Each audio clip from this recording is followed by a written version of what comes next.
Mr. Adekono Balogun, a man whose wealth came from real estate and shipping. Stories swirled about him, how his money could buy anything. But wealth, as always, could not buy peace. His first wife had passed years ago, and after a period of mourning, he married Mrs. Fola Balogun, a strikingly beautiful woman with a smile that could charm strangers but a temper that could terrify anyone who worked for her. Since Mrs. Fola moved in, no housekeeper lasted more than a week. They whispered in nearby towns about her cruelty, impossible tasks, sudden punishments, and scorn for even the smallest mistake. The mansion had become a revolving door of terrified staff. Far away, in the crowded streets of Mushin, lived Chinelo, 23, a determined young woman with dark skin like cocoa and eyes heavy with worry.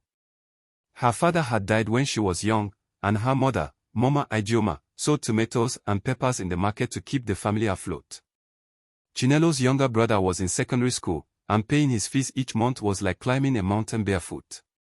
One blazing afternoon at the market, Chinelo overheard two women gossiping. Mrs. Fola pays well, one said, fanning herself with a scrap of newspaper. But nobody lasts for a week, the other replied. She frustrates you until you leave. Chinelo's ears perked up. Good pay, maybe I can survive. I have to try. She reminded herself of her brother's fees. That evening, under the dim light of a kerosene lamp, she spoke to her mother. Mama, I heard there's a job in Ekoi. They pay well. I want to try. Mama Ijeoma looked at her long and worriedly. My daughter, money isn't everything. Some houses will break your spirit. Chinelo smiled faintly, determination flickering in her eyes. Mama, our spirit is almost broken already. I'll try. If it's too much, I'll leave. 2 days later, Chinelo stood before the iron gate of the mansion. Her heart thudded in her chest as the security guard opened the gate. The house smelled of roses and polished marble, everything gleaming in the evening sun. And then she saw Mrs. Fola, dressed in flowing white silk, makeup flawless, but ice cold, sharp like a blade. You must be the new housekeeper, Mrs. Fola said smoothly. Yes, Ma, Chinelo replied, her voice steady. Mrs. Fola's smile widened, but it didn't reach her eyes. We shall see how long you last, she said softly, before gliding away. Chinelo stepped inside, unaware that the real test had just begun. The next morning, the mansion was eerily quiet, the kind of quiet that made Chinelo's heart beat faster. She woke before sunrise, dressed in the plain uniform handed to her by Mama Tond, the head cook. Mama Tond was a plump woman in her late 50s, kind yet firm, her face lined with years of service in wealthy households. You're early, Mama Tond said, stirring a pot of yam porridge. Good. You need discipline here. But let me warn you, this house is about rules. Strange rules. If Mrs. Fola says a vase must face north, it must face north. If she asks for tea, it must be hot, but not too hot. And if she calls you, you drop everything and run. No questions. Chinelo frowned. Rules. Mama Ton leaned closer, lowering her voice. Yes. And don't think you can argue. Those who do, never stay long. Before Chinelo could respond, the sharp click of heels echoed through the marble hall. Mrs. Fola entered, perfume filling the room like a wave. Chinelo, she said, her tone soft but sharp, come with me. Chinelo followed through gold-framed corridors, past ornate vases and portraits, until Mrs. Fola stopped at a small glass table. A single teacup sat slightly off-center. This cup is in the wrong place, Mrs. Fola said, ice cold. Chinelo blinked. Ma, it's just a cup. Mrs. Fola's smile tightened. In this house, there's no such thing as just. If you cannot see what's wrong, you've already failed. She glided away. Chinelo froze, unsure whether to adjust the cup. That was when Mama Ton whispered, shift it 2 inches to the left. Chinelo did, and for some strange reason, it felt like she had passed the test. But that evening, the real test came. Mr. Adekono returned from a business trip, his deep voice echoing through the house. Dinner was served. Mrs. Fola asked Chinelo to bring her a glass of water. Chinelo moved quickly, placing it carefully in front of her. "This is not cold enough." Mrs. Fowler snapped, the sharpness in her voice cutting through the calm. Chinelo froze, cheeks burning, but she kept her head down. "Yes, Ma," she whispered, retreating to the kitchen. Her mind raced. I cannot be the next housekeeper to leave crying. She reminded herself of her brother's school fees, tightened her jaw, and continued walking. Later that night, lying in her narrow room, Chinelo stared at the ceiling. How far can I go before I break? The mansion was no longer just a house, it was a battlefield, and Chinelo realized survival would require more than just obedience. She would need courage, wit, and patience. By the third day, Chinelo was beginning to understand the rhythm of the mansion. She rose before dawn, scrubbed floors, polished silver, and arranged flowers in perfect symmetry. Yet, beneath the surface, a more dangerous game was being played, one she hadn't yet fully noticed. That afternoon, while carrying a tray of tea to the sitting room, she noticed a figure standing silently at the end of the hall. Halimat, the long-serving housekeeper, was a slim woman with pale skin, neatly tied hair, and a smile that could charm anyone, but Chinelo already sensed the coldness behind it. Halimat had been with Mrs. Fowler for years and wielded a quiet power, doing all the dirty work that no one else could see. "Sister Chinelo," Halimat said, her voice smooth as silk, "I heard about yesterday, quite a situation, huh?" "Yes, very," Chinelo replied cautiously, remembering Mama Ton's advice, "Watch the eyes, not the mouth." Halimat leaned closer, lowering her voice. "In this house, it's simple. Obey, or they find a way to get rid of you. Even if you're innocent." Chinelo nodded, her mind racing. She recalled the water incident at dinner, the teacup, the endless small humiliations. Everything was meant to test her, push her, break her. And now she understood something else. Halimat wasn't just another maid. She was an extension of Mrs. Fowler's cruelty, the shadow enforcing her whims. That evening, Chinelo stayed late in the sitting room, polishing the floor while the rain fell hard against the windows.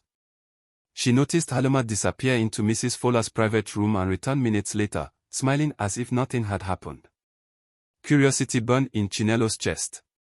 Something was going on, something that could end her job before she even got a chance to defend herself. After the rain, Mama Ton called her quietly into the kitchen. "Chinelo, you need to be careful. That woman, Halimat, she's the one who sets traps. Mrs. Fowler doesn't touch things directly. Halimat does the dirty work." Chinelo's heart sank. The house was not only filled with wealth and luxury, it was filled with calculated traps.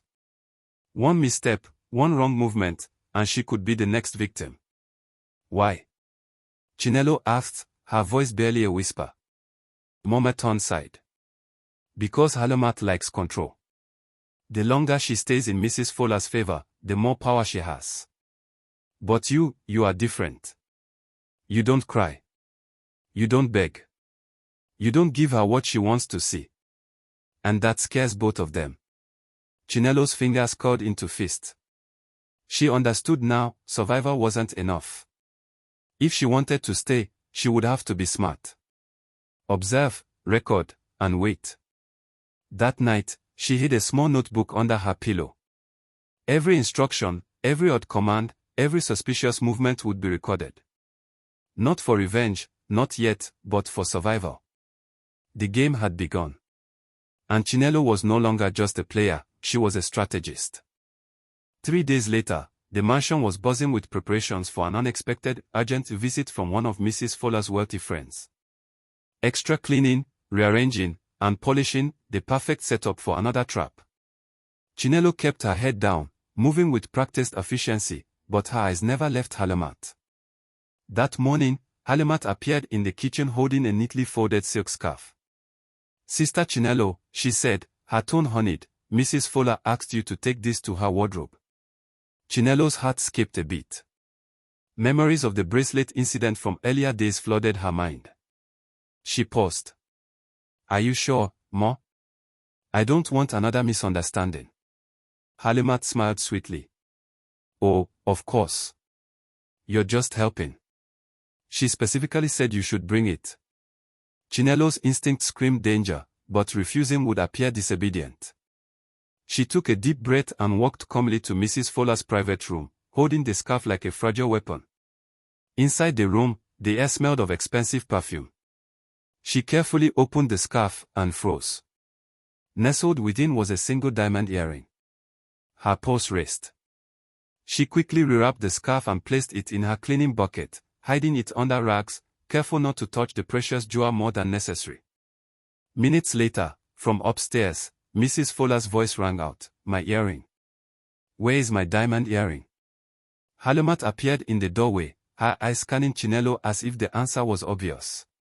"Perhaps we should check everyone before she becomes upset," she said with a smile that no longer seemed innocent. Chinelo remained calm. "Let's start with me," she said, lifting her bucket. They searched her things carefully, and nothing was found, just a crumpled napkin. Halimat's confident smile faltered. "Shall we check yours, Halimat?" Chinelo asked quietly. Halimat's eyes widened as Mrs. Fowler moved to inspect her maid's drawer. There, on top of neatly folded linens, lay the scarf with the diamond earring. Halimat froze, her composed facade cracking. Mrs. Fowler's expression darkened. "Enough. We will discuss this later," she snapped, storming away. Chinelo felt a thrill of cautious victory. She had survived the first major trap without angering Mrs. Fowler, or giving Halimat the satisfaction of seeing her fear. That night, she lay in her narrow bed, notebook tucked under her pillow, and whispered to herself, "One down. But the real battle is with Mrs. Fowler herself." From that day forward, Chinelo began moving with a new confidence. She cleaned and obeyed, but now her eyes were always watching. Every gesture, every whispered conversation, every suspicious movement became a piece of a puzzle she intended to solve. The mansion was no longer just a workplace, it was a chessboard, and Chinelo had learned her first lesson: observe before you act. Weeks passed, and Chinelo had settled into a rhythm of constant vigilance. Every day brought new tests, but nothing could compare to the announcement of Mrs. Fowler's grand party, a gathering of politicians, business moguls, and celebrities. The mansion buzzed with activity. Chandeliers sparkled, floors gleamed, and every flower, vase, and cushion was meticulously arranged. Chinelo barely slept, moving between kitchens, guest rooms, and the main hall. The morning of the party, Mrs. Fowler called her into the walk-in closet. Gold dresses, silk shawls, and sparkling jewelry lined the walls. "Chinelo," Mrs. Fowler said sweetly, pointing to a diamond choker on a black velvet stand, "this necklace is very special. I want you to keep it in the green jewelry box until I'm ready to wear it tonight." Chinelo carefully placed the choker inside the box, locked it, and tucked the key into her uniform pocket. But as she turned, a shadow moved in the mirror, Halimat, pretending to fold scarves in the corner. Their eyes met for a fleeting second. Chinelo's stomach twisted. Hours later, the party was in full swing. The mansion overflowed with laughter, clinking glasses, and music. Guests marveled at the grandeur. Mrs. Fowler glided through the crowd like a queen, her gold gown shimmering under the lights. Then, just as she raised her glass to toast, she froze. "My necklace. Where is my diamond choker?" The room went silent. Guests turned their heads. Mrs. Fowler's face twisted into a mask of shock. "Chinelo. Bring it here," she demanded. Chinelo's heart pounded. She reached for her pocket, the key was gone. The trap had been set. She realized instantly that Halimat had stolen it during a brief distraction. But Chinelo had prepared for this moment. "Wait," she said loudly, her voice calm and commanding enough for all to hear. The band faltered, glasses paused midair. "I know what's happening here," Chinelo continued, standing tall. "And this time, I am ready." She pulled out a small recording device from her pocket. In a clear voice, Halimat's instructions to plant false accusations played back for everyone. Then Mrs. Fowler's voice, arranging the trap herself, filled the room. Gasps erupted. Guests whispered. Even Mr. Adekona's eyes widened in disbelief. Mrs. Fowler's confidence faltered for the first time. This is ridiculous," she stammered, trying to maintain control. Chinelo walked to the center of the hall and spoke clearly, "Every trap, every accusation, recorded. You wanted me gone, but here is proof. The necklace was never in my possession. Mrs. Fowler turned pale. Halimat's face drained of color. The staff looked on, stunned. For the first time, the woman who had ruled the mansion with fear seemed powerless. Mr. Adekona's voice cut through the tension. Aisha, we will talk after the guests leave. No more games tonight. Chinelo exhaled quietly. She had survived the ultimate test. But deep down, she knew the real challenge, winning peace in the mansion, was still ahead. The morning after the party, the mansion felt different, charged with a quiet tension that Chinelo could almost taste. The guests had left, but their murmurs and curious glances lingered in the air. Staff moved with newfound confidence, whispering among themselves about the night's revelations. Chinelo entered the kitchen to find Mama Ton frying plantains, her usual calm smile replaced with something sharper. You did well, my child, Mama Ton said softly. Not just for yourself, for all of us. Chinelo nodded. She knew it wasn't over. Mrs. Fowler might have lost face publicly, but privately, she was still a force to reckon with. By midday, Mrs. Fowler's presence in the mansion had changed. She no longer issued commands for the sake of control.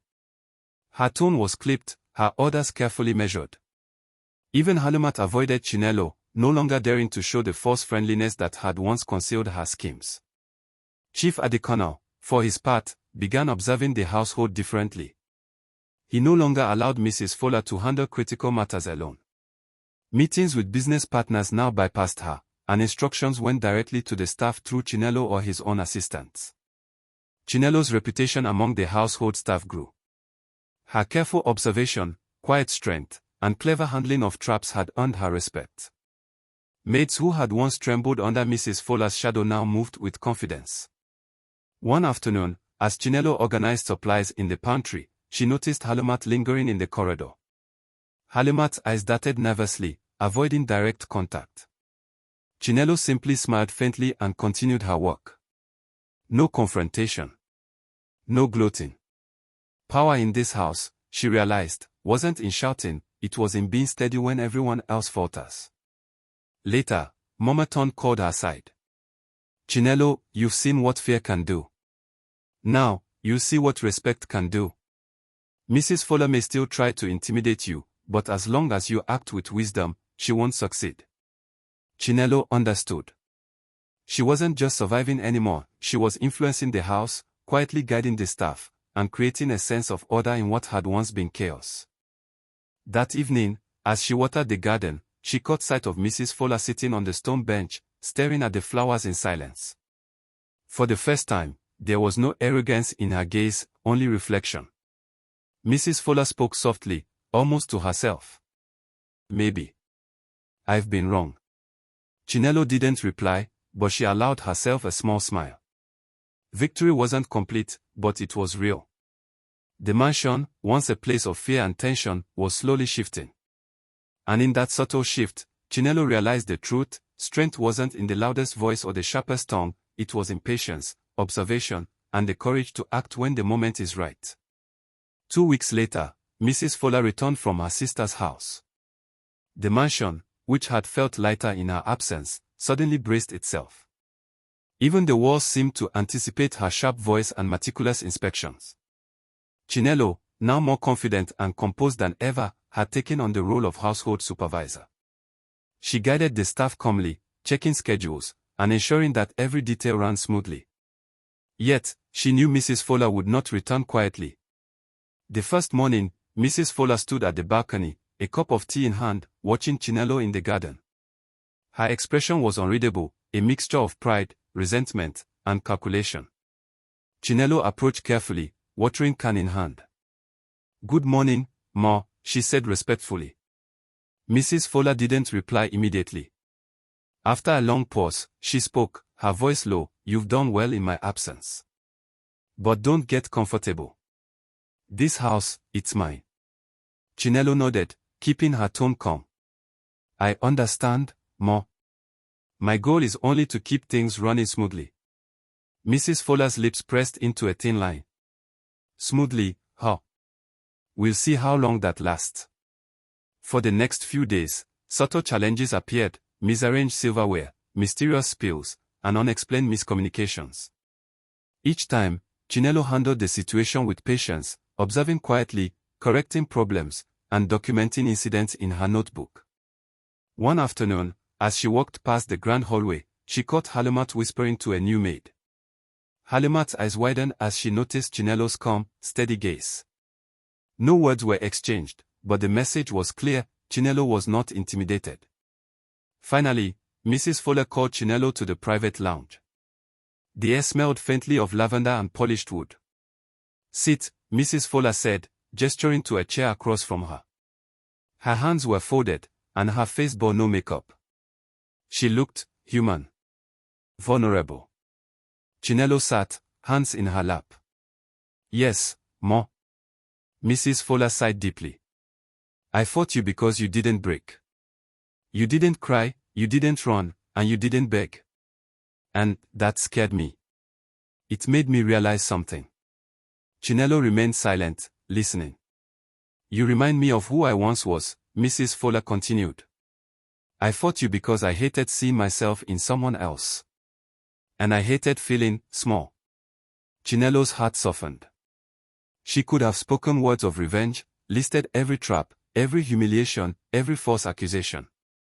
But she stayed silent, letting Mrs. Fowler speak. "I fought you," Mrs. Fowler whispered, "because I thought power meant making others afraid. But you taught me something else." Chinelo nodded slightly. "Then we can both work together without fear, Ma." Mrs. Fowler looked at her, eyes glistening. "Yes, perhaps we can." For the first time, peace settled over the mansion, not forced, not temporary, but real. And Chinelo realized the ultimate victory was not in exposing her enemies, but in showing resilience, patience, and wisdom.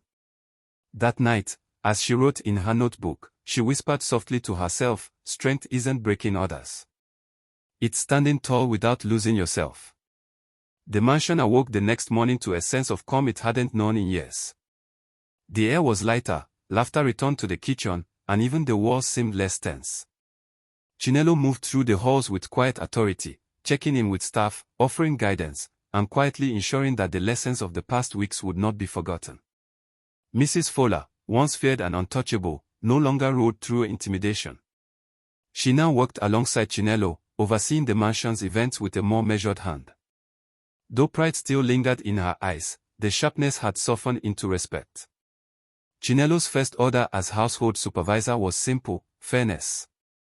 Tasks were distributed evenly, voices were heard, and every worker, from the cooks to the gardeners, knew they were valued. For the first time, the mansion thrived as a community rather than a battlefield. Halimat, who had once wielded subtle power through fear, was quietly dismissed. New staff joined, bringing energy and diligence, and the answer to Chinelo, learning both discipline and compassion. One afternoon, as Chinelo watered the roses in the garden, Mrs. Fowler joined her, carrying a small cup of tea. She looked at Chinelo, a faint smile on her lips. "You know," she said softly, "I never thought I'd respect anyone as much as I respect you." Chinelo smiled, brushing her hands on her apron. "And I never thought I'd see peace in this house." Mrs. Fowler chuckled softly. Sometimes, the hardest battles teach the best lessons. Weeks turned into months. Chief Adekono returned from trips to find his mansion running smoother than ever. Staff greeted him with smiles, meals were prepared on time, gardens flourished, and the house no longer echoed with fear. One Saturday morning, Chief called Chinelo to his office. "Chinelo," he began, his voice calm but warm, "you came here as just another maid. But you've shown courage, loyalty, and wisdom beyond your years. From today, you're not just staff, you're the household supervisor. Every worker will answer to you." Chinelo's eyes widened. "Sir, thank you. I will not disappoint you." "I know," Chief said with a gentle smile. When Mrs. Fowler returned that month, she found Chinelo confidently directing staff, organizing schedules, and ensuring that the mansion ran efficiently. She paused for a moment, hesitation in her eyes, before simply nodding and walking away. It wasn't friendship, but it was peace. And that was enough. That night, As Chinelo sat in her small room, she reflected on everything she had endured, the lies, traps, false accusations, and fear. But she also remembered the victories, her patience, courage, and wisdom.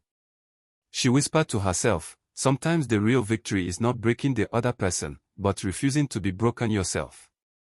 And in the grand mansion of Chief Adekono, the girl who had arrived with nothing had become the one who held it all together, calm, wise, and unshakable. If this story touched your heart, don't forget to like, share, and subscribe for more inspiring tales just like this one.